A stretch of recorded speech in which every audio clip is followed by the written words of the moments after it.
So I'm in Eaton Rapids, Michigan at Oakwood Cemetery, and I am about to attend a cemetery tour put on by the Eaton County Historical Commission. This is a great organization. I've done several videos for them in the past, and this is just a new cemetery for them to do a tour in, so we're going to have a good time learning some history today. So come along and join me.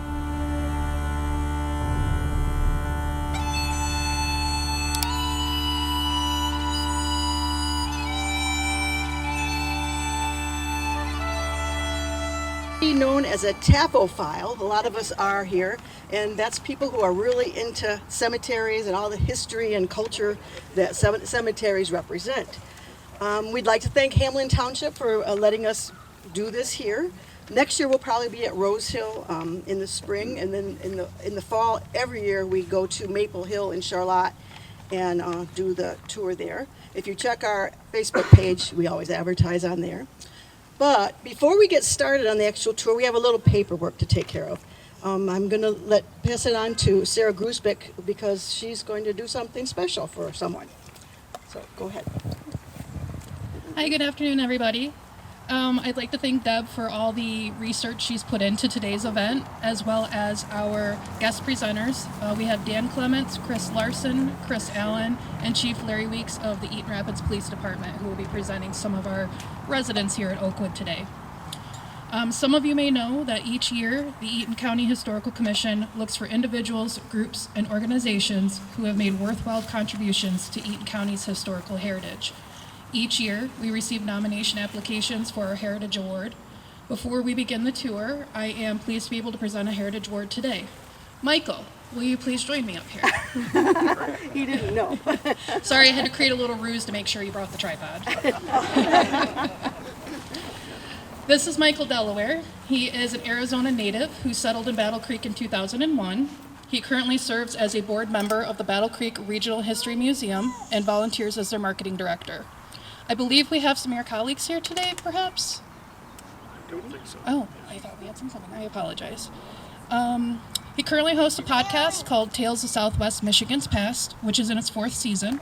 His podcast has covered everything from the history of the plank roads to Victorian holiday traditions, to true crime and poor farms, to the history of Southern Michigan baseball and various musicians. He has interviewed numerous local authors and even some of our very own commissioners. If you've not already a listener, you're in for a treat. In 2024, he published his first true crime collections of stories called Victorian Southwest Michigan True Crime, with his next book, Victorian Western Michigan, coming out next month. Both books include stories from Eaton County as well as the surrounding region. In addition to these books, he has also published others on the topics of marketing, business, and real estate, as well as some children's stories. He has also organized several writer symposiums that has networked many local authors together from the Upper Peninsula to Traverse City to Fenton and Battle Creek and our very own Eaton County. We are honored to have been invited to a few of these events coming up later in the year, one in Battle Creek and one in Nashville. Michael began a YouTube channel that initially explored area parks and eventually evolved into his own cemetery tours where he presented the lives of their eternal residents. His YouTube channel has continued to evolve to encompass local and regional history. Over the last several years, Michael has attended most of our cemetery tours. He has recorded each of these tours, editing them, and posting on YouTube for those who could not attend in person to enjoy. He also recorded the historical marker dedication event that we held last August for the Dyer Kiln in Bellevue. Once again, he made a wonderful video to share with the public, further helping to preserve Eaton County's history. Michael, on behalf of the Eaton County Historical Commission, we thank you for your time and continued preservation efforts of not only Eaton County, but the wonderful state of Michigan. Please accept the award acknowledging your accomplishments and our gratitude. Thank you.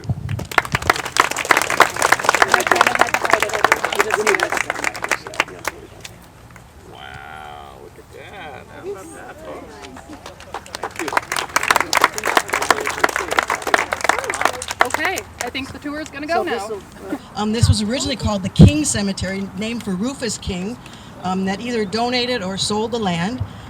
He's on the tour, just a brief stop at his grave to talk about him a little bit. It was originally King Cemetery and then just known as the Hamlin Cemetery for many years, and we're not sure when it became the Oakwood Cemetery. There's also part back in here, the oldest part. It's the old yard or old cemetery. There's numerous crypts in the cemetery on the east side over there. Ira MacArthur, a master mechanic and concrete worker, built 6 rows of vaults. No, I'm sorry, a row of 6 vaults on the side of the hill, so you can't see them from here. But so they're down the hill, including his own family crypt. You'll see that it's right where the path used to be between the 2 cemeteries. This building here was supposedly, or maybe another one in the same spot, was built in 1899. They just called it a house at that time, and it measures about 12 by 16 to keep their tools in. And as I mentioned, we used to have the cut through to Rose Hill Cemetery, which would be right back in there. For many years, you could drive between the 2 cemeteries without coming out onto the road here. Back in 1891, a small bridge was built between the 2 cemeteries. Both the township and the city, equally paid their fair share, spanning the Morse Creek, but now I believe it's the Morse Drain. At the same time, a windmill was built, and I assume to pump water to water the flowers on the graves. I don't really know. The bridge was removed about 1990, and I've heard 3 different stories of why that path was closed. And maybe they're all true. But one was a dispute between the city and the township. Second, the Morse Drain going under that path, it was determined that traffic was causing damage to that path, to the water, so they closed the path. But the main one I heard from an actual city council member back then was that the vandals or kids were causing problems in one cemetery or the other, and they would use that path to escape from the police from. So maybe they're all true. And in the 1904, the school children of Eaton Rapids fundraised to buy each of the 9 soldier graves in Hamlin Cemetery a flag. So there was only 9 there. And it was and also in 1907, it was referred to as the City of Granite on the mound as one of Eaton County's beauty spots. And I thought it interesting, we do a lot of our research on Find a Grave. And it says that here they have approximately 3,144 internments. And despite being in a very unusual last name, there are approximately 50 Kuykendalls buried here, which I'm told is of Dutch origin. There are 19 Favorites, 14 Colstocks, 25 Boatmans, 23 Hamlins, 19 Baums, 23 Blodgetts, 33 Bradfords, 19 Conklins, and 38 Peacocks. It was a popular name. So, now we head to the start of the, which is way over there.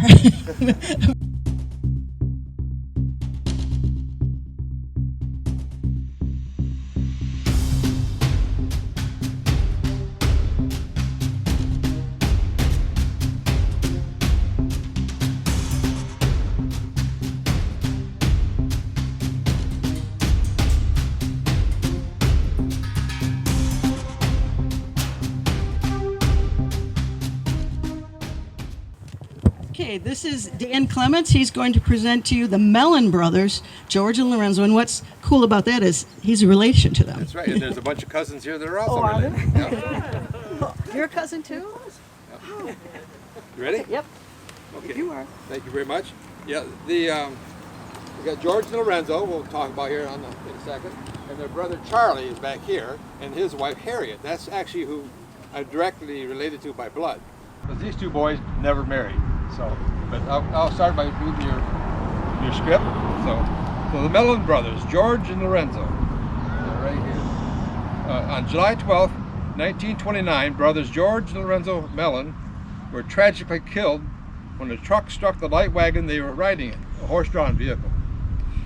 The truck, driven by Cecil Brinstead, I believe is how it's pronounced, was owned by D.J. Miller and Sons, also known as the Miller Dairy.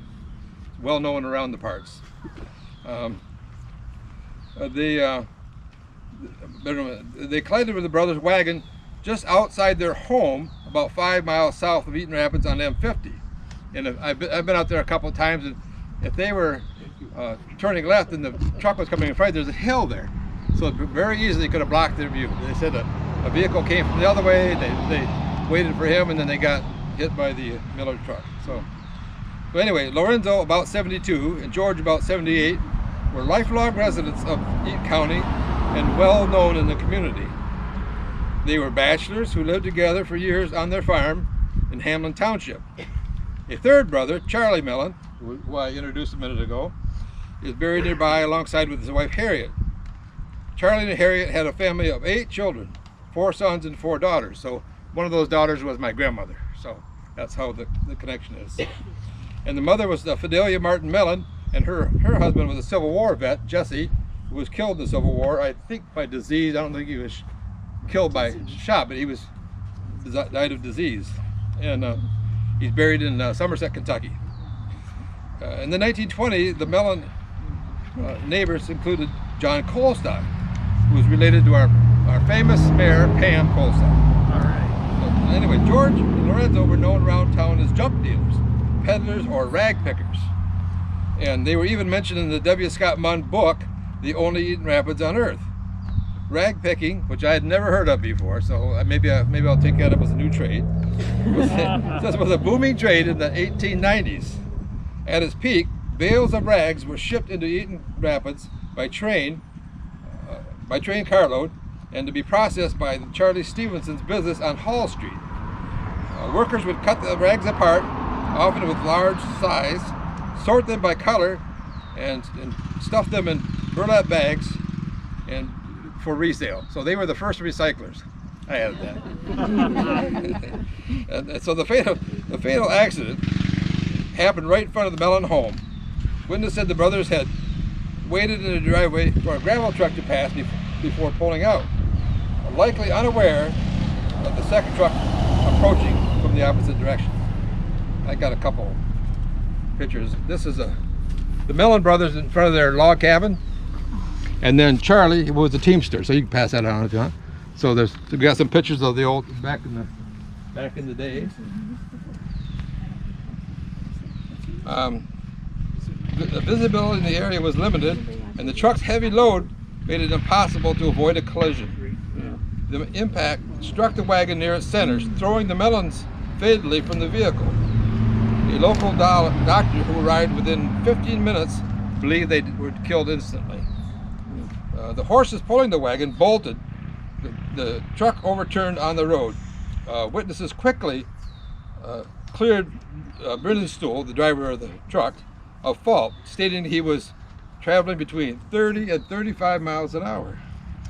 And this is 1929, so they reacted as best he could. Although no blame was assigned, Miller Dairy generously covered the brothers' funeral and incidental expenses. So that's the story of the boys.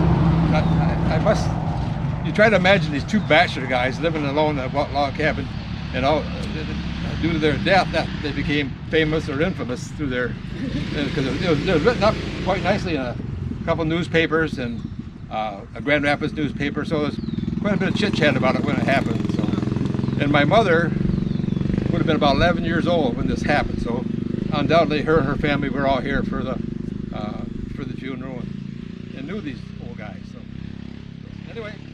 Questions? Okay. This next one is going to be Dr. Wilson Canfield, well-known doctor in Eaton Rapids, and Chris Larson is going to present the information. Welcome to the spring of 1939. It's been a wonderful year for you, I hope. It has not been for me. My dear husband, Wilson Canfield, passed away earlier this year. But I would love to tell you about his life and all the wonderful things he accomplished while he was here in Eaton Rapids. My departed husband was born in 1859 in New York. His family came to Eaton Rapids when he was 13 years old and settled right about in this area because he went to the Spicerville Country School where, that's real close here, I'm guessing. He did not want to be a farmer. He knew that right off the bat, so he set his sights on becoming a doctor. And to raise money for medical school, he was a school teacher for a while. But he finally got admitted to medical school at the University of Michigan and graduated there in 1892. He was 33 years old came back to Springport where he practiced medicine for 13 years, spent a couple years out in California, came back to Eaton Rapids, which I'll talk about a little later. It was a tragic time for him, and settled in Eaton Rapids and practiced in the Eaton Rapids area for 30 more years.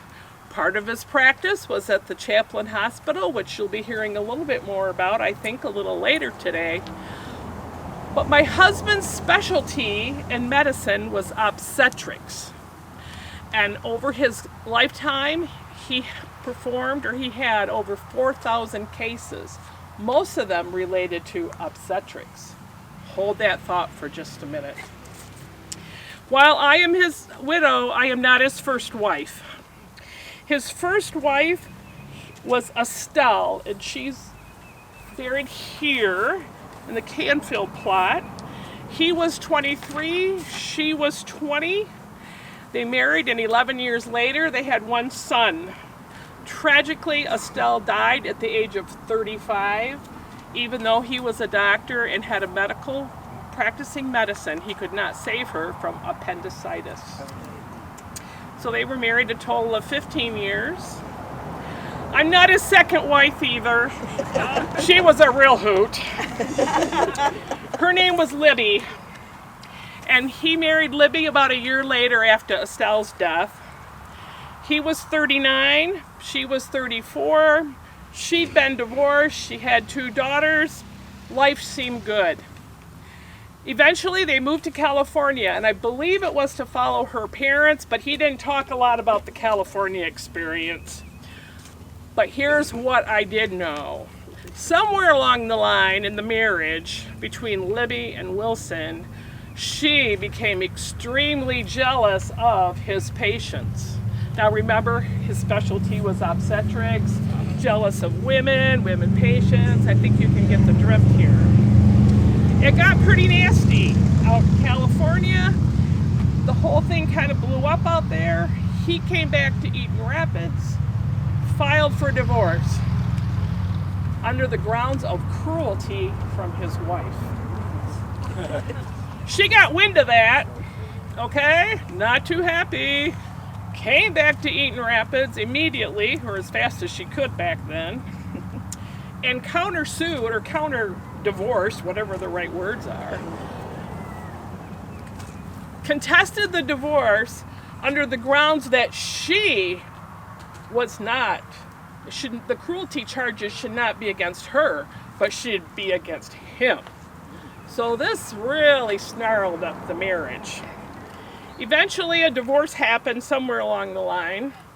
However, that divorce got contested and became the local news, the hot news in the local papers all around as the famous Canfield divorce trial. And believe it or not, the judge threw out both of the cruelty charges. Neither one of them had enough facts to back that up, but eventually a divorce was granted. She went back to California and stayed there the rest of his life, or the rest of her life, and he remained here in Eaton Rapids. But I'm not his third wife either.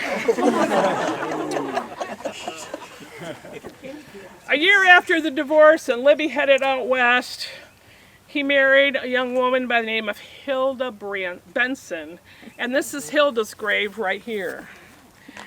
Now Huldah was 27. He was 52. She was born in North Dakota and was working here in the woolen mills. But unfortunately, because of his medical degree, he could not save her life either. She died from pneumonia bronchitis at the age of 33.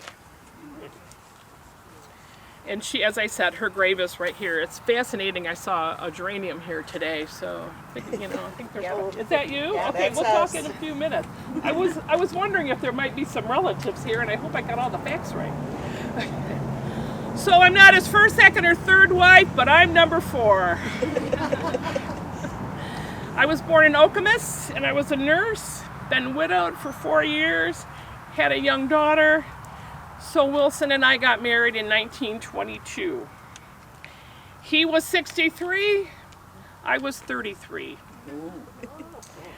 We were married 16 years before Wilson died, just this past January, 1939, and of heart and lung issues, and also diabetes. Somewhere along the line also, Wilson was involved in a terrible train wreck about where Little Caesars will soon be in the 2025s. Demolished his car, and he was injured severely in that car accident too. So yes, his personal life was pretty rough. We had a lot of wives and women coming in, but he was a doctor here in Eaton Rapids in the area for 45 years, very well respected. And back in 1932, when he was helping a young man who had fallen off a wagon and had severe injuries to his leg, he had access here at this wonderful hospital with what we would now think of x-rays and also ultrasounds and all the medical equipment, where he could even set up a traction system in this young man's home where he used sandbags to manipulate the tension on the traction equipment. Dr. Canfield was the oldest living physician here in Eaton County for many, many years. He was involved in medical associations, not only at the county and the state level, but also at the national level as well. So he served all his neighbors and the Eaton Rapids community to do all he could to make sure everyone was living well and babies were born, and we have a lot to thank him for as our community grew. 4,000 cases, obstetrics. Like I said, there might be someone here that's related to them, and we do have a family. I did not know this. This is wonderful. I didn't know you could do this. This is wonderful. So we have a lot to thank Dr. Canfield for, and we'll all let him know that the University of Michigan is still winning a few football games every now and then. Thank you. We're going to go with George Noble, and it's going to be presented by Chris Allen. He's the president of the Grand Army of the Republic Museum here in town, and he's the recipient of last year's Heritage Award. He almost won it again this year because we forgot. Harold Holcomb nominated you for this year. So anyways, here's Chris. I'm here to talk about George Noble. He was born in December 1845 in Tyler Township, which used to be the old name for Hamlin Township. The seventh of 8 children of Joseph and Martha Ann Booth Noble. In 1864, at the age of 18, George and his older brother John, who was 20, enlisted in Company B of the 8th Michigan Cavalry at Jackson. They joined the regiment in Lexington, Kentucky. George was promoted to corporal in November. On November 23rd, both brothers were captured by Confederate forces at Henryville, Tennessee. They were later released from captivity, and tragically, soon after their release, his brother John was killed in the explosion of the Sultana on the Mississippi River in April of 1865. The Sultana, a paddle wheel steamboat designed to carry just 376 passengers, was overloaded with 2,427 people when 3 of its 4 boilers exploded. They overloaded the ship. The vessel burned to the waterline and sank on the Mississippi River near Memphis, Tennessee. An estimated 1,800 lives were lost, making it the deadliest maritime disaster in American history. This tragedy was largely overshadowed by another major event, the death of President Lincoln's assassin, John Wilkes Booth, that happened just a day before. John Noble, George's brother, was buried in the Old Yard section of Oakwood Cemetery, alongside his brother Eugene, who served in Company A of the 1st Michigan Engineers and Mechanics, and died in 1862 from wounds sustained in battle. George was honorably discharged from service on June 1st, 1865 in Pulaski, Tennessee. He married Mary Bradford on June 30th, 1866. Except for a few years, the couple made their home in Hamlin Township in the city of Eaton Rapids. George operated a harness shop in Eaton Rapids for several years. He was a dedicated member of the Grand Army of the Republic post here in Eaton Rapids. He served as post commander, vice chair, and quartermaster. His comradeship with fellow veterans was one of the great joys of his life. After Mary's death on April 15, 1915, George maintained their home and mostly lived alone, spending his winters in Daytona Beach and returning to Eaton Rapids in the warmer months. Sounds familiar? George Noble passed away at his home on Home Street in Eaton Rapids on August 15th, 1929, just shy of his 84th birthday. His funeral was attended by 36 members of the American Legion, 18 members of the Women's Relief Corps, who was a subsidiary of the Grand Army, 6 fellow Civil War veterans, along with many friends and family. The American Legion conducted the graveside service and gave a parting salute in honor of the veterans' service. Thank you.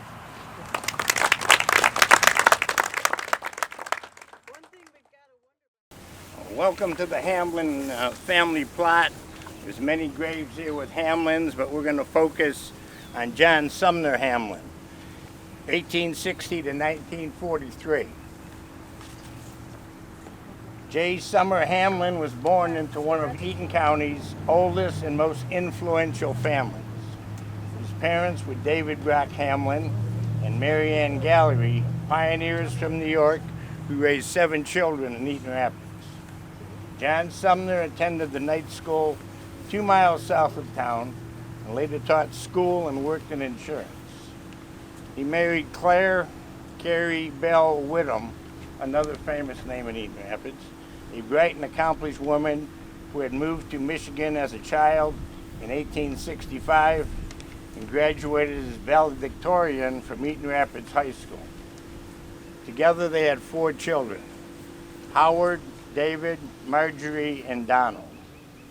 A short story of the Hamlin legacy here in Eaton Rapids. John Sumner's grandfather, Samuel Hamlin, was a true pioneer, arriving in central Michigan in 1836. He helped lay out the original plat of Eaton Rapids in 1838 alongside Amos and Pierpont Spicer and Christopher Darling. He served as a delegate to Eaton County's first convention in 1835, was instrumental in constructing the Clinton Trail through Eaton County, inspired the naming of Hamlin Township in 1869 in recognition of his contributions, and he served as township treasurer and supervisor. Amos Hamlin served as a postmaster of Eaton Rapids. In 1840s, Horace Hamlin built the Hamlin House, a local hotel later renamed the Morgan House. Now back to John Hamlin. John Sumner Hamlin was a man who never hesitated to step in when something needed doing. A natural leader, he ensured things got done, the kind of person every small town relies on. He had a deep and enduring commitment to the welfare of Eaton Rapids. Hamlin held 2 primary public roles. He was editor and publisher of the Eaton Rapids Journal from 1898 to 1923. In 1898, he purchased the Eaton Rapids Journal from O.E. Hawkins of Blissfield and published it for 30 years before selling it to R.D. Gifford in 1923. John also was the postmaster from 1922 to 1931. He served as mayor of Eaton Rapids from 1915 to 1918. In 1933, Hamlin became a banker and was president of the First National Bank, succeeding Edward Horner. He chaired the bank's building committee during the construction of its new facility on the site of the old Anderson House. He also served 2 terms as state oil inspector. In 1937, the Sumner Hamlin family lived at 113 South East Street. There's a building still there. I'm not sure if that's the original. Upon Hamlin's retirement as postmaster, Charlotte postmaster Merle H. Defoe offered the following tribute. Mr. Hamlin, in my opinion, has the honor for having been the most all-around useful citizen in Eaton Rapids in the last 3 decades. Lives of the Hamlin type live and attract. Their influence and helpfulness are beyond the science of measurement. And that's John Sumner Hamlin.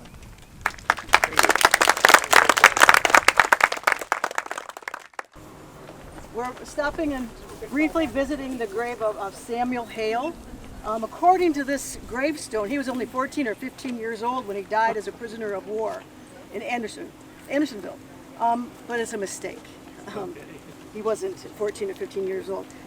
I think we mentioned before, Anderson was notorious for being overcrowded, unsanitary conditions, and where 13,000 Union soldiers died from disease, starvation, and exposure.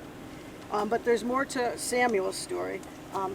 First of all, Samuel is not buried here. This is a cenotaph, and it just means it's a memorial basically for him, and he is buried elsewhere.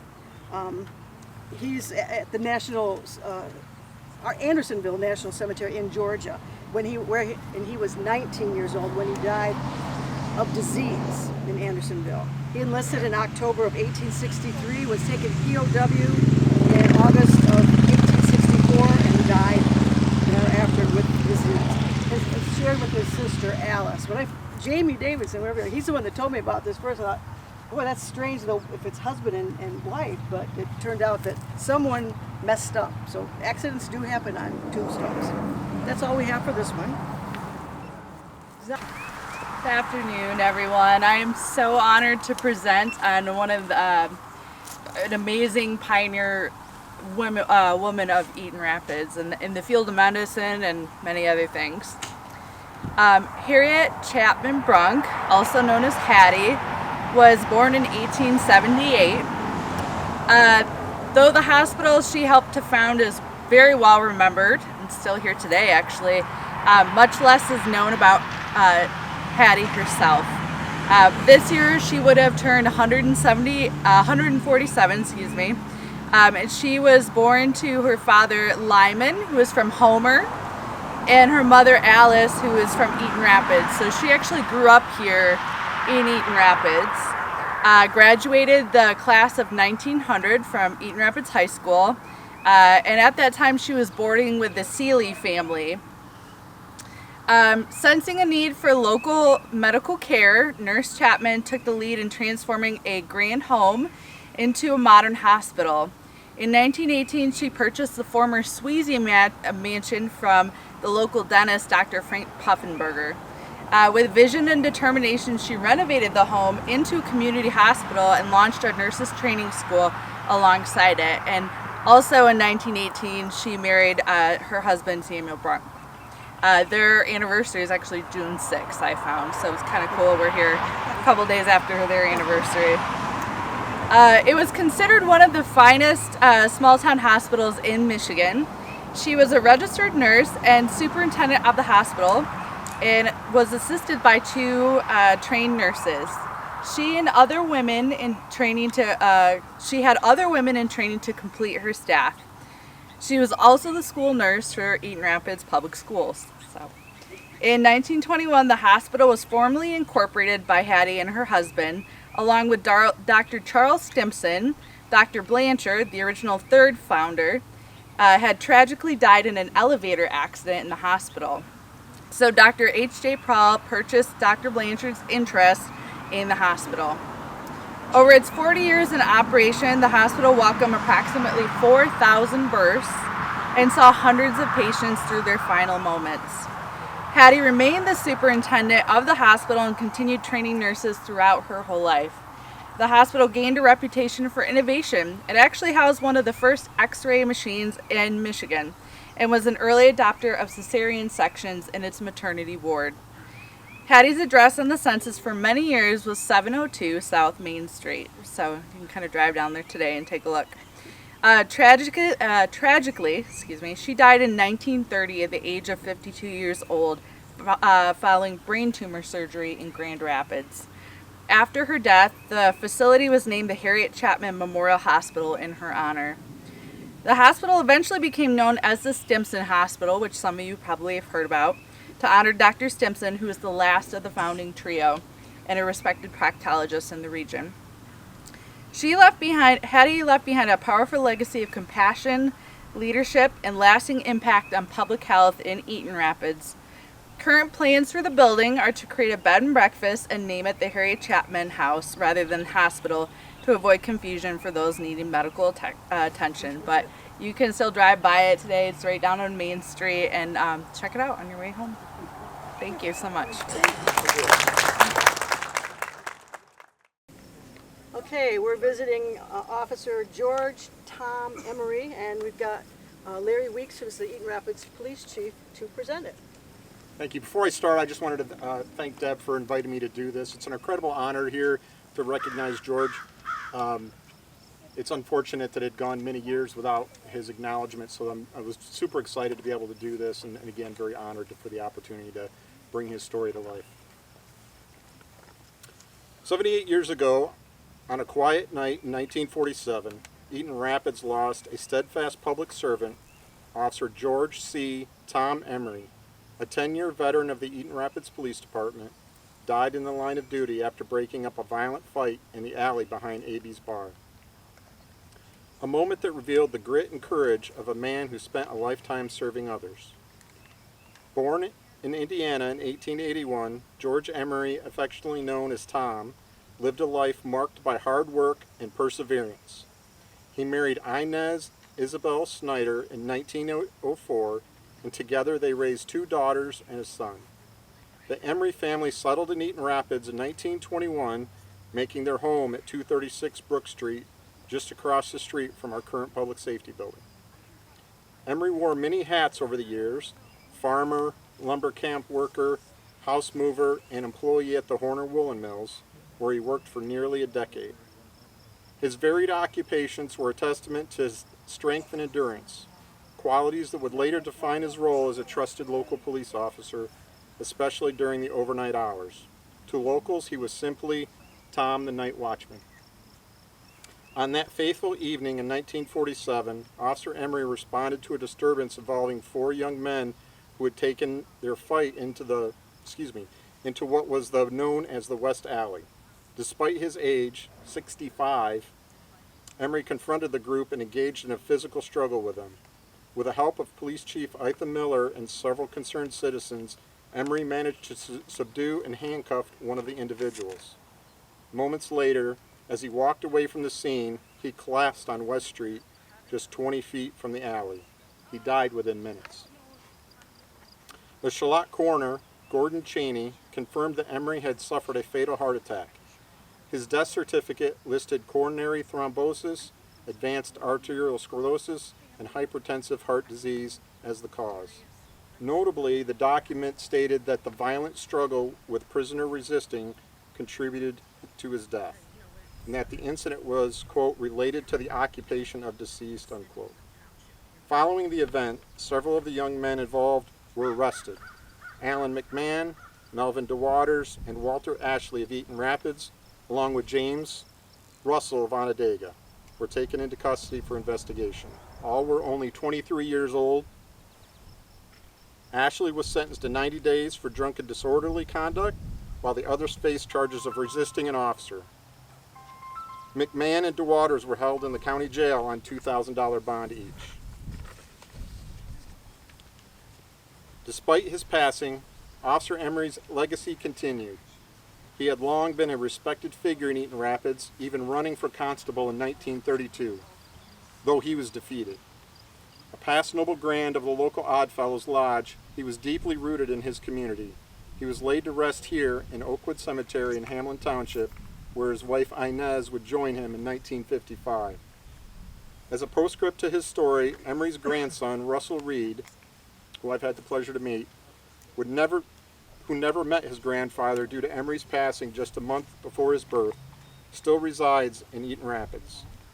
Now, generations later, Officer Emery's sacrifice is receiving long overdue recognition. In May of 2022, his name was added to the National Law Enforcement Officers Memorial in Washington, D.C., as well as the Michigan Law Enforcement Memorial Monument in Lansing. These tributes ensure that Officer Emery's service and sacrifice will never be forgotten. Each day during National Police Week, thousands gather in the nation's capital to honor fallen officers. George Tom Emery, the humble night watchman of a small Michigan town, now stands among them, remembered not only for how he died, but for how he lived, with strength, duty, and in quiet courage. Thank you.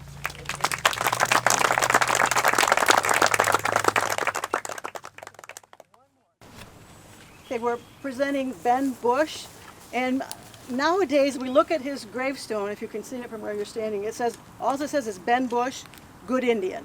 there's no dates or anything. It's kind of shocking. Like the first time I saw it, oh my goodness. But at the time, he died back in 1948. So things are different. Nowadays we wouldn't do that, but that's how it was back then. So he's buried with his friends, the Pecks, over here. He came here from Ohio. He was born in Ohio, 1869. He came to Eaton Rapids around 1947. Supposedly he had a big fight with his brother over a girl and took off. He took or adopted Bush as his last name. We have no idea if he had a last name or a different last name, and no one knows of any other reason or any other names or why he would have done to change the name. So a man named Ambrose Stofflet brought Benny to the area to work on his muck farm. And that's what Ben did a lot of. He worked like substitute. A farmer wanted to go fishing or whatever, and he would help at that farm. He did this for Harry and Mattie Holcomb in Fox Church. If you know Harold Holcomb, that was his relatives. And we have a photo of Benny with the Holcomb family when Harold Holcomb, I don't know how old he is now, but 80-ish or so, and he's a toddler in this photo. So he lived with the Peck family part of the time. He rarely rode anywhere. He preferred to just roll up his pant legs and walk with the kids and their dogs.